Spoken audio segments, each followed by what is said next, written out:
changing your life, you can do better, versus someone such as myself who spent time in the institution, meaning I know all the games that's played in here.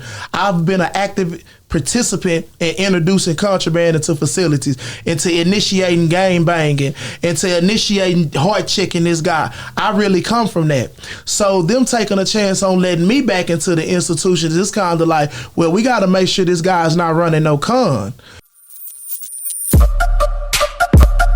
Yeah, we on Boss Talk 101. Yeah, we gonna talk. I gotta ask you this right now. Okay, so when you were in prison, because I know you have the big reform now, but when you were in prison, did you have or did you see anybody who came into your prison trying to do what you're doing right now? Not at all. When I was incarcerated, they wouldn't even let nobody of my caliber come back in there. So, that's just a testament to the elevation of the agency of the Texas Department of Criminal Justice. They've really stepped it up and found a unique way to introduce rehabilitation, introduce programming.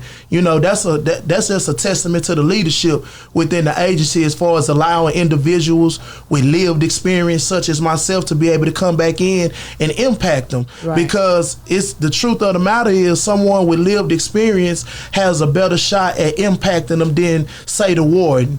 As an inmate, former inmate myself, my mindset gonna be, that's the warden, you the law, move around. I don't want to hear nothing you got to say, you the law. Versus Brewster coming in here and talking to you, you more inclined to be like, oh, okay, this one of us right here. What's up, homie? What's the business? Because I tell people, I never shy away from the fact that I'm from the culture. I want you to know I'm from the culture, but being from the culture doesn't have to be a negative thing. Hip-hop music doesn't necessarily have to be seen as so derogatory, bad.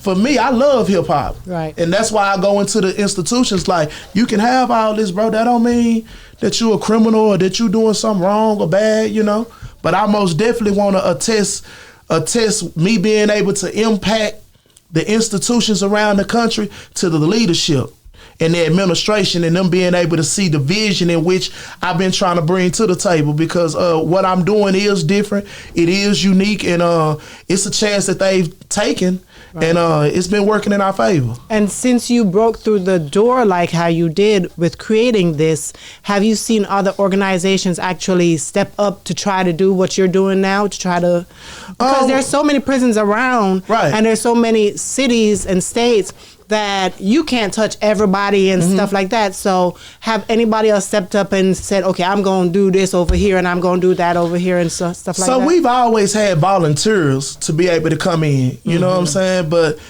it's been other organizations as far as, they come in and impact them or whatnot, but to be able to do it in the degree that I'm doing it, that's going to come with time, because you have to build up that trust and that credibility within the agency for them to even be willing to take that type of chance on you. Tell me, okay, break that down. Tell me what you mean by the difference of how they do it compared to how you do it, because I don't know. Okay, I'm finna break. So we have regular volunteers who just come in. They've never been in trouble before. So they come in with the clear thought of doing right, changing your life, you can do better, versus someone such as myself who spent time in the institution, meaning I know all the games that's played in here. I've been an active participant in introducing contraband into facilities, into initiating game banging, into initiating heart checking this guy. I really come from that.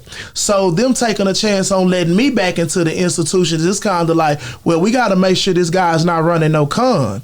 We have to make sure that this guy's not really, passing messages through the gangs, or he may be the one that's introducing the drugs into our facility. It takes them a while to be able to vet you. It could be anywhere from 5 to 10 years of you being vetted before you've given the opportunity to be able to impact the institution in the way you want to. Not only that, but the way you conduct and carry yourself. I often tell people it's a time and a place to cut it on and off. So granted, when we in the hood, yeah, baby, whoop de woo, woo, woo, woo. Versus when we're moving it more into a professional setting where we're dealing with wardens and directors, you want your wordplay to be able to represent that, meaning your vocabulary is enhanced enough to be able where you're not talking and every other word is my nigga, nah, whoop. you have to have an on and off switch. Right. So to be able to do what I'm doing, and this is not to toot my own horn, this is for me learning from those that I get to see do it. You know, I'm a sponge of the game, so I like to sit back and soak it up. And I honestly believe one of my most effective tools into doing what I've been able to do is me being able to cut it on and off. Being able to be professional, then I can get, you know, turned up on the rec yard with the guys. I can go in here and talk that talk on the rec yards and then go up here and have a professional meeting about peer support, conflict resolution, and things along those lines. I really think my unique approach in being able to cut it on and off is what allows me to do it at a high level. So when you go in there, you don't just go in there and go into the room and just make a, you know, a speech to everybody. You actually get to go out there on the rec yard and speak to everybody. So each institution is a different experience. Okay. But when the big reform movement pulls up to this institution, we here to impact the whole institution, meaning I'm going to get here at 8, 9 o'clock in the morning. We're not leaving till 5 this evening. I want to be able to touch individuals that are especially like in solitary confinement, guys who've been locked behind them doors 15, 20, 30 years.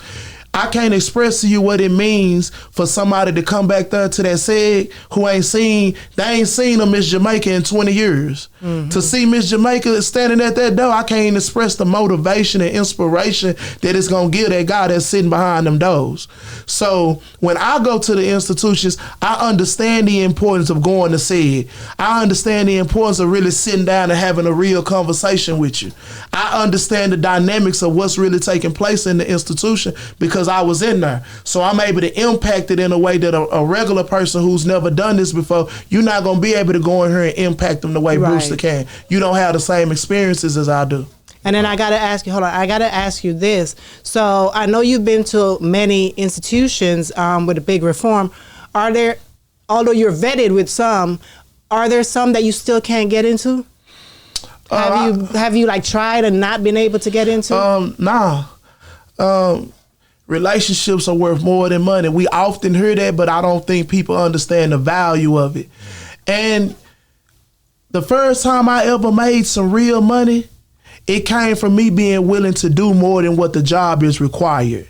Too often so I tell people because they think it's about the money. Well, I don't get paid every prison I go into. So if I don't get paid, does that mean I'm not going to go into prison? No. Whether I'm getting paid or not, I'm going into the prison because this is my passion and this is my purpose. So once I've been able to establish that, well, now the relationships, you know, I'm trying to go to Louisiana where we just call Louisiana. They'll listen to what another director or another warden is saying versus what I'm saying. Right. So I've been able to go to pretty much any institution that I've wanted to, but my thing is I don't have a particular unit that I want to go to. Whichever one that's available and open for me to be able to impact, that's where I'm going. Who pays you? Well, it could be. Is it the prison pay you or the government pay you? I'm just curious. So you have different nonprofit organizations that may bring you in. You have a warden that may bring you in. It's a variety of different ways that you can get paid.